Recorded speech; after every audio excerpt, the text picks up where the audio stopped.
Hey guys, I want to do something a bit different today. Your assignment will be to listen to my lecture and then write about a half a page summary about what I've said or anything you want to about what you've heard in the next 10 minutes or so. That will be the easy assignment.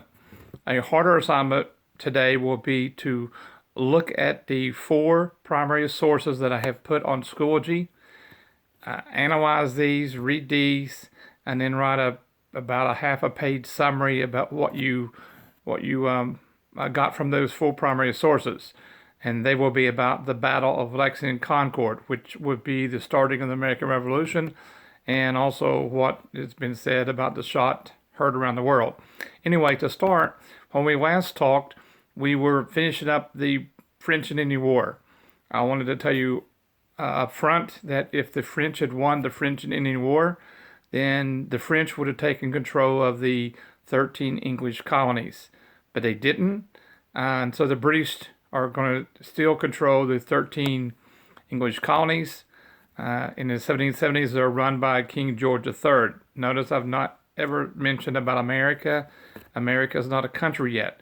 We are still English. After the French Indian War, there were three things that the colonists were mad at.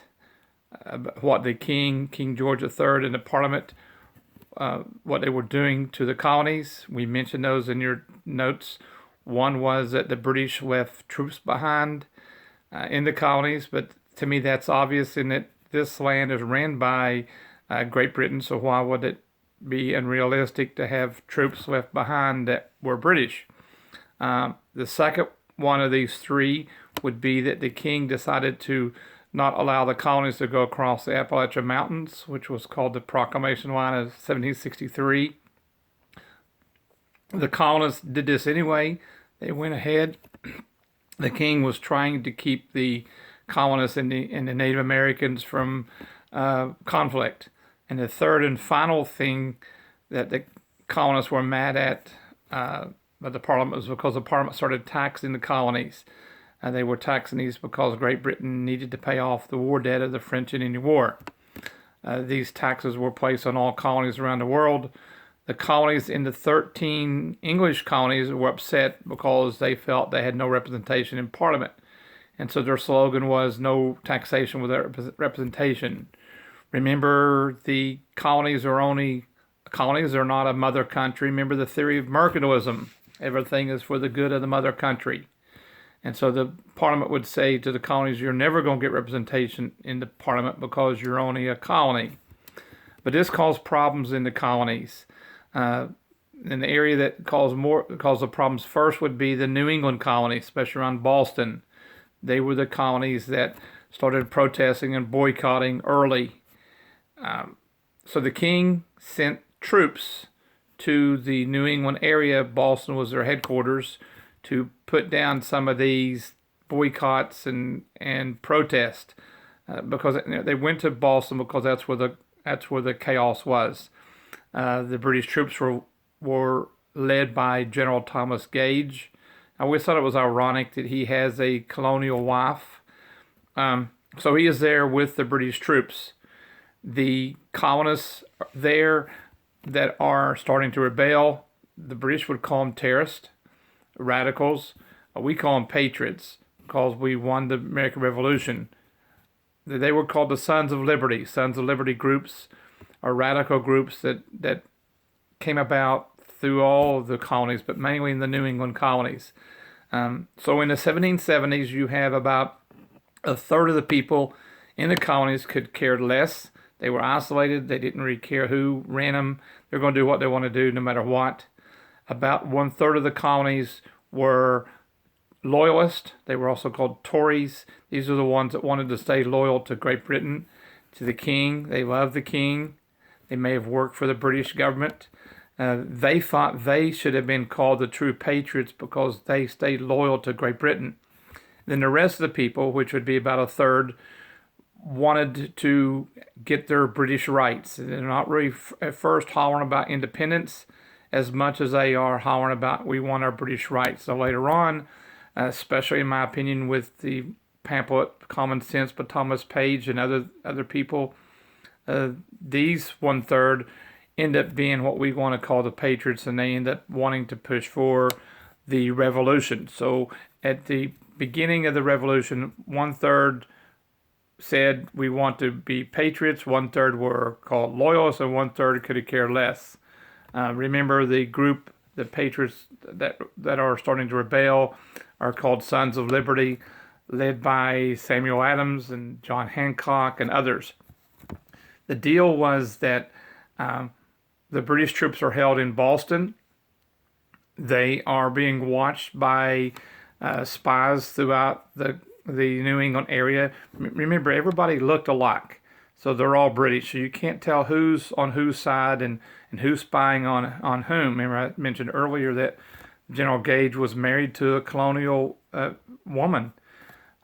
But in the area of, in the time of April of 1775, the colonists are starting to stockpile weapons, and they are starting to get more and more, have more and more protest.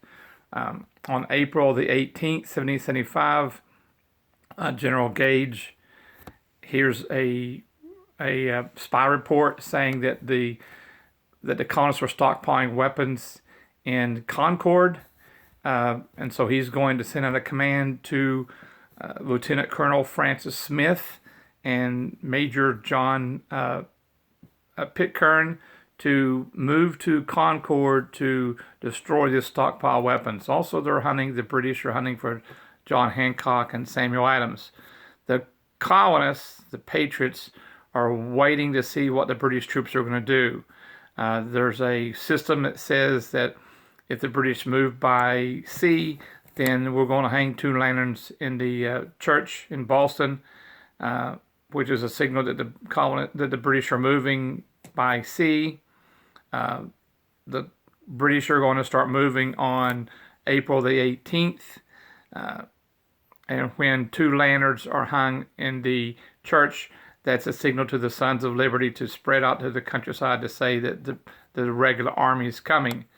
The army is going to march, but they're going to be on sea first, but then they're going to march on land from Boston to Concord, which is about 18 miles. So the Sons of Liberty guys and any colonists around is going to start spreading the word that evening on April the 18th, 1775, that the regular army is coming.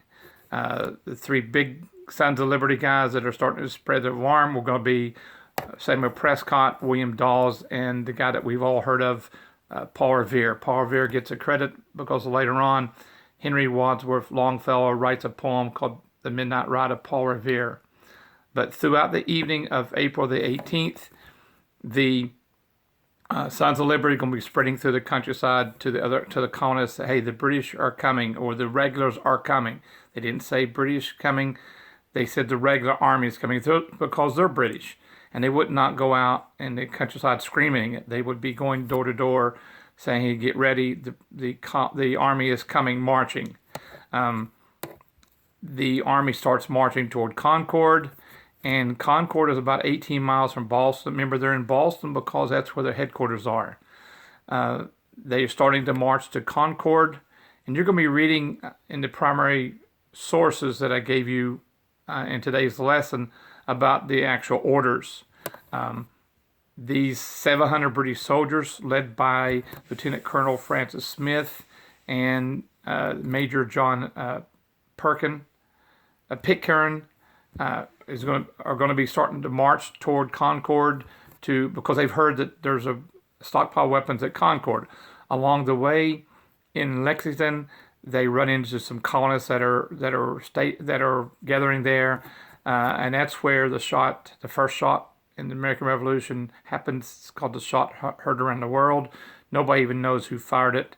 There's a little skirmish there, and then the British go ahead and march on to Concord. In Concord, they find that the weapons have been moved. They burn a few barns, and then now they got to march the 18 miles back to Boston, where their headquarters is. The colonists had been gathering along the roads. These militia, this average people, the dad and his son and uncles are going to be gathering on the road. And as the British march back, or the regulars march back to Boston, their headquarters, then the colonists are going to start taking pot shots through guerrilla warfare at these British. This is called the Battle of Lexington, Concord, and it's the first battle of the Revolutionary War. This is where the Revolutionary War started. The British are going to lose 60 dead and about 200 wounded or missing. The colonists are going to lose about 49 dead and about 39 wounded and missing. We all know where Wayne is and Dunlow is and Genoa is. And if you look at this paper, and I also will put this on the Schoology, where I just put down where that Wayne would be the headquarters, and about 18 miles is Dunbar. Shoot, I didn't mean to say Dunbar. Dunlow, and about where the Lexington Green would be, where the fighting first took place, would be Genoa. So you can imagine the troops leaving Wayne and being told to march to Dunlow, and then when they get to Genoa, that's when the first starting starts. And they get to Dunlow, they see that the weapons have been moved, and now they've got to march from Dunlow back to Wayne, and that will be similar. It will be very similar to the troops leaving Boston and marching past Lexington to Concord and then back. So that's a little illustration, I think, to me makes sense. Anyway, what I wanted to tell you was the first shots of the Revolutionary War is this, and the Battle of Lexington, Concord. So I hope you learned something from this. This took about 12 minutes, and your assignment will be to write about a half a page on what you've heard.